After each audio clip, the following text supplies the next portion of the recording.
The Tao of Self-Confidence, episode 272. Welcome to the Tao of Self-Confidence, where I share stories of amazing women who have discovered their inner journey to self-confidence. Visit our website at thetaoofselfconfidence.com. Your inner journey to self-confidence awaits. Well, hello friend. Welcome to the Tao of Self-Confidence, where I share stories of amazing women who have discovered their inner journey to self-confidence. I'm your host today, Sheena Yap Chan, and today I have a phenomenal woman on the show today.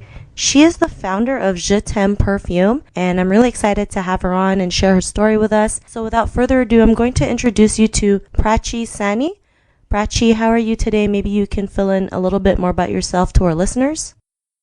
Thank you very much, Sheena, and thank you to all the listeners for your time. I truly appreciate this opportunity. As Sheena introduced me, my name is Prachi. I'm about 42 years old, and I was born in India a very long time ago, and I lived there until my early 20s. After which I moved to US, and I continued to work there as an infrastructure developer for Washington, D.C. for the government. And I was always interested in cosmetics. So I started to self-learn, and I also hired a couple of trainers initially.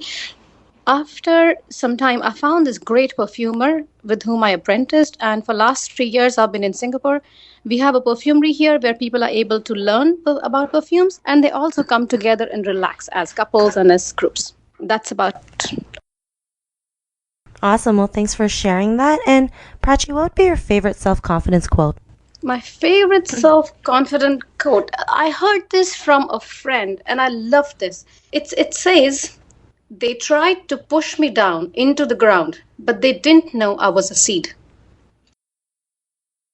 Awesome. I love that. Because I think in life we all have challenges in our life, right? And we feel defeated at times, not realizing, they're just temporary, and we can just go out there and just keep going and growing until, we get to whatever it is we want, whether it's living our own life, having our own business, traveling the world, anything is possible. So I really love that quote that you mentioned. So thanks for sharing that. And in your own words, how would you define self-confidence?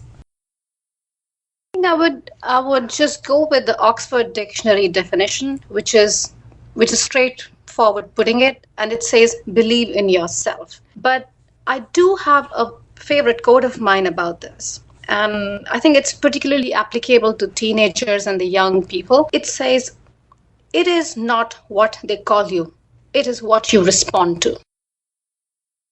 Great definition, and I also love that quote, right? Thank you. The situations we handle in life, there's things we cannot control, but it's how we react to them that really matters. Because, like I said, we all go through bad times, we all go through dark moments, but we can also get out of them, right? And see the light at the end of the tunnel. So I really like that you mentioned that. And what was your life like before your discovery of self-confidence? Well, this is a tough question to answer because nobody likes to talk about the dark patches of their life. And frankly, in general, I've had a good run. But there were two phases, particularly when I felt insecure. And when you feel insecure, you also feel needy. And this happened to me when I was about 19 years old. And I guess most people have it around the same age too. The teenage phase is the toughest. At that point of time, the life was miserable, uneasy. I seeked attention, a lot of attention from a lot of people, sometimes from wrong kind of people, which didn't help. And interestingly, the more I needed, the less I received. It made me even more needy. So it's kind of a self-developing cycle, and you just get into it, and you just have to snap out of it. There's no other way to get out of this. Thanks for sharing that. And I think, a lot of women go through this, right? Especially, of Asian descent, we feel like, we need to always seek approval from others, getting attention as a way of knowing that we are worthy or we have value in our lives. We've been programmed to just follow what everyone tells us, not realizing that, we don't need permission from other people. We can just do what we want and go out there and do what we want to do versus what we're told to do. So, what was that point in your life when you realized you were more than enough to go out there and live life to the fullest? What was that aha moment? I didn't really have an aha moment in particular. I think I just, at that age, you're too young to realize much. So I moved from one college to another, met new set of people. And actually, you know what? I take my word back. I did have an aha moment. That aha moment was finding this new friend called Sonali. This is a girl, at that point of time, she just wasn't bothered by her surroundings. And that's what I learned from her. She's been a very, very close friend since then, and she was my best friend at that point of time. And everything I know about self confidence, I think I learned it from her. Awesome. Thanks for sharing that. Sometimes it just takes one person to change your life, just to, show you what's possible, believe in you that you're more than enough to just be your authentic self. And, it's great because, when someone can look in your eye or when someone see the potential inside of you, especially when you don't see it in yourself, it's great to have, the right people in your life to see that. And because of that, what's your life been like now? Life has been very calm and easy and focused. Once you have decluttered your life, this peace. There's happiness and sadness are part of life, and they come around in circle. But when you are yourself, you're self-assured, you're just calm and peaceful, and that's exactly how I feel now. Now I know what's important, I know who's important, and I know how to reach those important milestones in my life. Awesome. Well, thanks for sharing that. And Prachi, if our listeners, they're listening to your episode and they're facing a similar journey in their self-confidence, what would be that one tip you would give to the listener? Well, this is kind of a multi-part answer. I'm sorry, listeners, you have to deal with me for a couple of minutes because different ages I learned different things. The first biggest lesson that I learned is people feed on your insecurities.